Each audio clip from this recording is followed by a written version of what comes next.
What am I doing? I'm eating strawberries. Listen. Oh, good things come to people who wait. Oh my God. So, bruh, let me update y'all. I've been helping my homie GD on his music. It inspires me creatively. What strawberry? Are strawberries good for dogs? Let me look that up real quick before I get to wild. Let me see. 1 second. Strawberry good for a dog. Yes. Okay. They're safe. I got your prints. Let me get. There you go. You don't want one? Eat it. Are you going to eat it? Okay. Let me get down to it. So I've been helping my homie GD with his music. It inspires me creatively to be in the back scene of what he has going on, and also helping somebody else creatively, you know. Second thing, Roberto, end of the month, showroom is in full effect. So let me break down the showroom and why I'm doing it in my mom's house. One, I want her garage to look dope for when I do depart and get my own crib. So. But I really want to make it home base, where somewhere I can take pictures of my furniture, not having to rent a studio, not having to do the most, right? Like, nah, I can take product shots there with my own furniture as well as the vintage furniture that I'm collecting. That's big.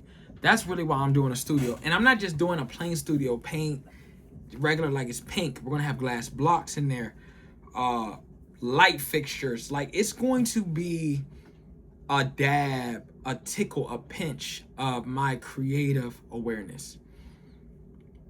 And I know that, and I'm excited for that. So end of the month, we paint floors. That's the first part. The second part, in June, we're gonna be painting the walls. While all that's going on, you know, the furniture's on the way. I feel like I've been saying that every single video, but it's so exciting because it's a process. It's not t-shirts. Like, I'm getting, you know, my fabric shipped from Italy. Like, it's so many different nuances that go into it. And I'm so excited not to rush this process, because every single thing that I have done up until this point has been so rushed. Like, let me show Instagram, let me do this, let me do that, let me pop it.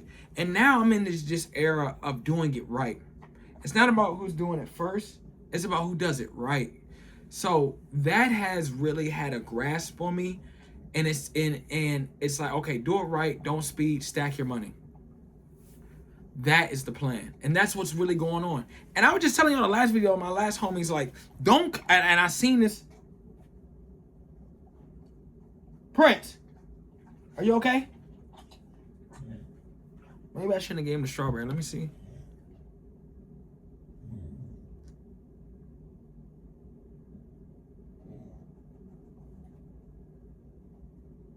Okay, they're good. They're good. He was taking a minute to chew it. Man, my dogs are crazy. So, oh, I seen this video and it talks about don't confuse. Let me watch it again, bro. It was talking that talk. I saved it. Okay, look, we're gonna watch it together. Close attention, we're gonna watch it together. It's good. If you pay close attention, you'll realize that most people are addicted to celebrating success than actually earning it. They want the feeling without the process. We're taught to admire the reward, the promotion, the money, the recognition, but very few people are actually taught to fall in love with what it takes to get there. So people end up chasing moments instead of standards. They talk about goals more than they work on them. They post progress before it's real, and they celebrate early to feel accomplished without finishing. And psychologically, this makes sense. The brain doesn't distinguish much between real achievement and perceived recognition. Even small signals of validation can release the same dopamine as actual progress. So people substitute attention for accomplishment. Celebration can feel like success, but it isn't. True achievement is quiet, it's repetitive, it's often invisible. It doesn't feel exciting most of the time. It feels disciplined. They're not lazy, they're just conditioned to chase the reward instead of the process that creates it. Pause. His face is hella white and his body is, look. Oh, that's a shirt. Let me get back to it. Let me shut up. And over time, that creates a gap between who they say they are and what they've actually built. This isn't about avoiding celebration. It's about earning it. Because when you celebrate without achievement, you train your mind to settle early. And eventually, you become someone who talks about success more than you ever experience it. A healthy mind is a healthy life. Now follow me for more content. So, If you to sum up some real shit right now, that is me. I've gotten into a point to where my discipline is so sharp and the things that I'm doing, it doesn't seem like a lot of shit is going on. But the foundation from the YouTube, from the TikTok, from my Instagram, from me sourcing, from me connecting to people, from me connecting all the dots. So when I do drop, I have a plan to where, stuff can go. Like oftentimes, like he said, like we get excited, we stack up 30K, right? It's like, okay, I'm gonna go spend it. I'm gonna get a section. I'm gonna be the man. You're preparing for a moment. But if you have a business and you're like, okay, I'm gonna pour that money back in my business. We're gonna do it again and do it again and do it again. Eventually, your business will overflow with so many resources that the moments that you used to prepare for and save up all year for will become your lifestyle. So it won't be like, okay, let me save up for a birthday dinner. It's like, no, we're going to Carbone night on a random Tuesday because this is what our lifestyle is. We're buying a house on a random Wednesday because this is what our lifestyle is. And that part of the grind is so hard because it takes so long to get there. And I'm seeing that in real time when people ask me like, yo, I see you doing furniture. When is it dropping? And if they knew what I knew, they would be like, wow, he's moving at light year speed with the resources that he has. And it's crazy to me because it's like I get on here and I do these YouTube and I do these vlogs. They're not repetitive, but it's a true grind. Like, it's like I don't have hundreds of thousands of dollars to be like, okay, boom, boom, boom, boom, boom. But the resources I do have are astronomical and I'm using them well. And not only am I using them well, but I'm preparing for my lifestyle to actually change within this day-to-day process of hard work, of making connections, of getting furniture, of, traveling and doing the things I need to do to set myself up. Because this foundation is so strong. I was telling my homie some yesterday, when I do blow up off of the furniture and it does become mainstream, you're going to have people like, nah, his mom gave it to him, or, he scammed to get it, or he did this, all the bullshit. But it's like, this is a timestamp where you can go back and you can see, like, I'm just getting off of work. I walk my dogs and now I'm coming to y'all talking about a vlog about my furniture. And I'm doing this every other day and I'm posting thousands of videos and I'm talking about my everyday struggle within these vlogs. And that's why I think it's so important to have documentation so you can go back and see your progress. Like when I first started, bro, like I wasn't getting subs, I wasn't getting nothing. Like I was just trying to figure it out. Like it, you know what I'm saying? But now like I'm slowly but surely adapting even more. And I seen a post from Jesse at Basic Space. Shout out to Jesse at Basic Space. Taste and curation. Curation is the new taste. Taste is the new curation, right? And what that means is people are now evolving and starting gravitating to taste, to your personal taste, not to Little Yachty's or Drake's or anybody else. It's just like, I know for a fact if I see somebody that's emo, I might rock with their style. I might be like, okay, that's dope, what they got going on. I would never wear it, but like since it's them, like they're going crazy. Or if I see somebody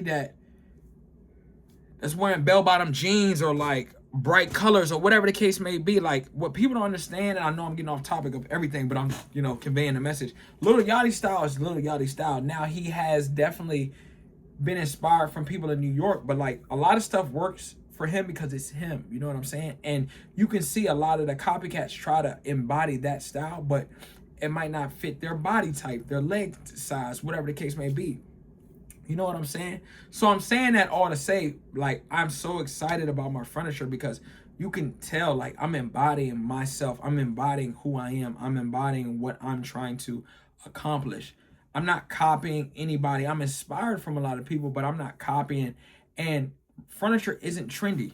It's not trendy because a lot of people that, hop on the trends are kids or younger people, right? And furniture is something that it's not easily replicated or easily, quickly manufactured to dish out, right? And even if you're doing it, you have to do it for the right reason because it costs a lot of money. It's not like t-shirts. That's why you see like a lot of people do t-shirt companies, whatever, because it's quick, it's fast, you're not profitable, but the things that come attached with having a clothing brand are, okay, maybe he's popping, he's this, that, and the third, which is cool.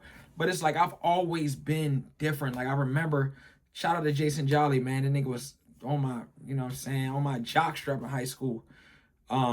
He gonna know this too, what I'm about to say. He made fun of me. He called me gay when I wore Toms, right? I was the only dude wearing Toms. But then 6 months later, he was wearing Toms. You know what I'm saying? Shout out to Jason Jolly, real baller. But it's like, I've always been a person to step out of my comfort zone and do things that I liked. Like, I wore skinny jeans in 8th grade. I wore them to school, and everybody was like, damn. Like, I remember they were so tight from Hot Topic that my calves, like, were super tight. And people was like, what the fuck is he wearing? I couldn't even take them off in gym class. That's how tight they were. You know what I'm saying? Because I seen the new boys wearing them. So it's like, I've always been like, let me try this. Let me step out of my comfort zone. And houses and furniture, like, I don't see a lot of people like me in this space. And it's like, okay, even a bigger opportunity for me to embellish and me to embark on something that I truly love. And not only something that I truly love, like really doing my homework on, like really studying, like people and you know, why my dogs always doing this? And what I really like, so, you know, today's a Monday, bro. I'm gonna keep grinding. I'm gonna keep doing everything. I'm expanding. We're working on music. We're working on furniture. We're working on art. We got Rarity House up and jumping. We got CHARLESSYLVESTA up and jumping. And the things that are on the way, bro, slowly but surely have been fucking coming. So appreciate y'all, man. We're going to keep going, baby. Peace.